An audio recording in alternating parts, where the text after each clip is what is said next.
আমার মুসলমান ভাই অনুরোধ করে বলে যাচ্ছি, নামাজ কেউ জীবনে ছাড়বেন না, জোরে বলুন ইনশাআল্লাহ। আজকে মুসলমান নামাজের তাকিদ দেয় না, কিন্তু শবে বরাতের রোজা ছাড়ে না, শবে বরাতের রাতের নামাজ ছাড়ে না, কিন্তু ঈদের পরের দিন থেকে হারাম করার জীবনে নামাজ পড়ে না। ঠিক বললাম না ভুল বললাম? 27 রাতের নামাজ ছাড়বে না, পুরো বছর আর কিন্তু নামাজ পড়বে না। হাই রে মুসলমান, অথচ নবীজি বললেন যার নামাজ নাই তার ইসলাম নাই। নবীজি সাল্লাল্লাহু আলাইহি সাল্লামের হাদিস, যার নামাজ নাই তার ইসলাম নেই। অথচ আপনি নিজেকে মুমিন বলে দাবি করছেন। আপনি মনে করছেন আমি শবে বরাত নিষেধ করতে এসেছি, না, তোমার ভুল হচ্ছে, আপনি ভুল পথে আছেন, ভুল পথে যাচ্ছেন, আপনার রাস্তাটা আমি ঠিক করতে এসেছি। আরে শবে বরাতের নামাজ তো ওই ব্যক্তি পড়বে যে প্রত্যেকদিন 5 ওয়াক্তের নামাজ পড়ে। শবে বরাতের রাতে নামাজ কেউ যদি না পড়ে গুনাহ হবে?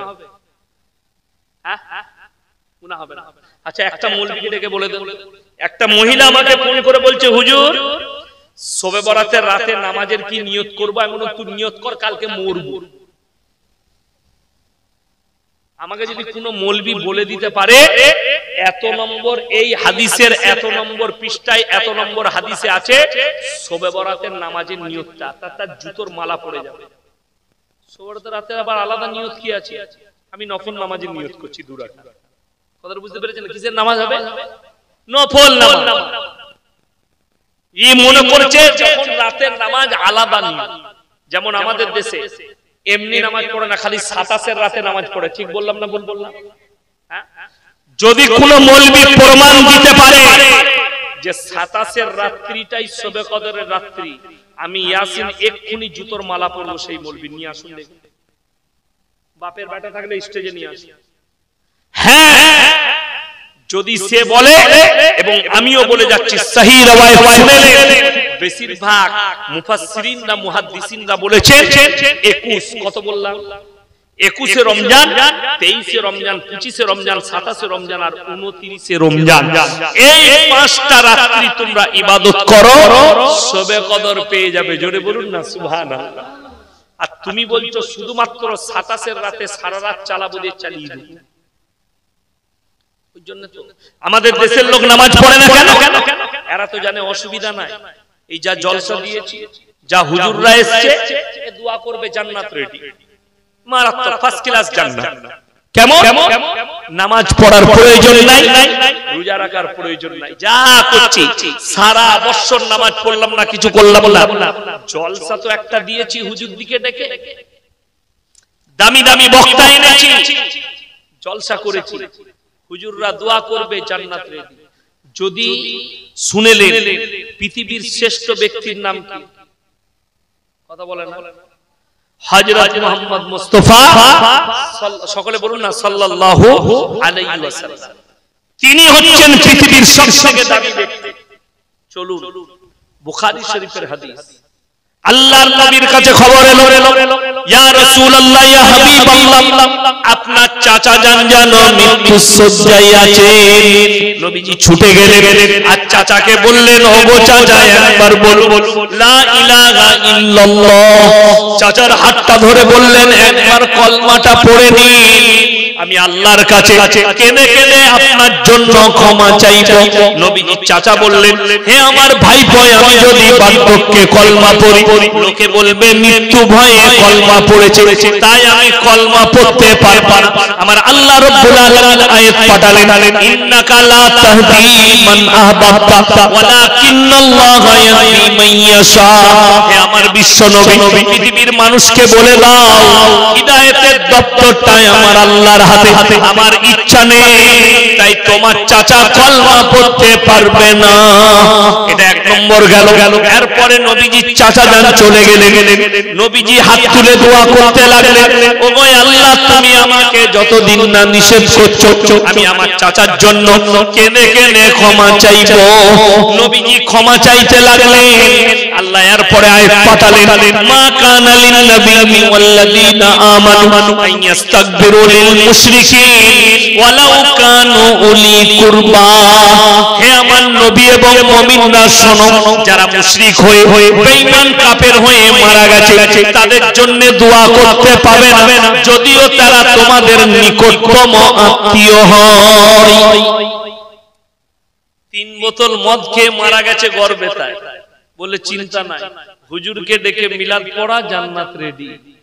আমাকে ডাকলেন 10,000 টাকা দিবেন, মিলাদ পড়াবেন। আমি এরপরে দোয়া করছি, আল্লাহ তুমি তাকে জান্নাতুল ফিরদাউস দাও, আল্লাহ তুমি তাকে শহীদের মর্তবা দাও। হয়ে গেল জলসা মিলাদ। এরপর খানা খেতে বসেছি, দেশি মুরগি দিয়ে ভাত দিয়েছি। আমি বললাম, বাবা কি করে মরলো বা? বলে হুজুর ছেলে খুব বদমাশ, 3 বোতল মদ খেয়ে গাড়ি চালাচ্ছিল। তোবা তোবা, কাকে জান্নাতে দিলাম বে আমি? শুনেলেন, যাদের বুকে ব্যথা লাগছে, ছেলে মদের ভাটিতে জীবন কাটিয়ে মারা গেছে, গাঁজার ভাটিতে জীবন কাটিয়ে মারা গেছে, মুশরিক হয়ে মারা গেছে, বেঈমান কাফের হয়ে মারা গেছে, নাস্তিকতার উপরে জীবন কাটিয়ে মারা গেছে। আল্লাহর কসম করে বলছি, নবীজির থেকে দামি লোক পৃথিবীতে কেউ আসেনি। আল্লাহ যদি চাচার জন্য দোয়া করতে নিষেধ করে, তুমি কোন ক্ষেতের মুলি যে ইয়াসিন হুজুরকে দিয়ে দোয়া করাবে তোমার বেটা জান্নাতে চলে যাবে? 1 নম্বর গেল। 2 নম্বর, পৃথিবীতে এখানে এমন কোন লোক আছে নিজের চোখেতে নিজের ছেলের মৃত্যু দেখেছে বসে বসে?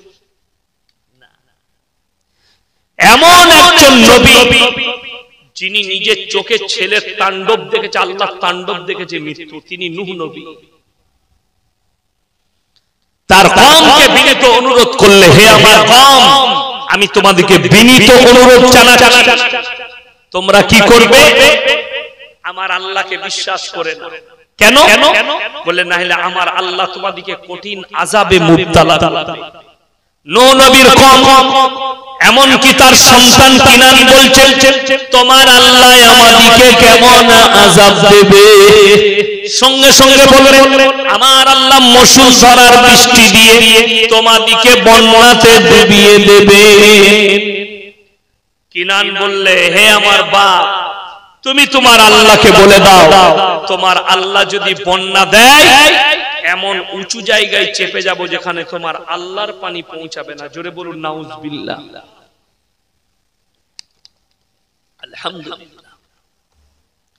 আল্লাহ বললেন, হে আমার নূহ, আমাকে চ্যালেঞ্জ ছুড়েছে, তুমি এরপরে তোমার উপরে যারা বিশ্বাস স্থাপন করেছে তাদেরকে নাও, আর নৌকায় চাপো, সব জোড়া জোড়া জীবজন্তু পশু পক্ষী নিয়ে নাও, চাপিয়ে নাও।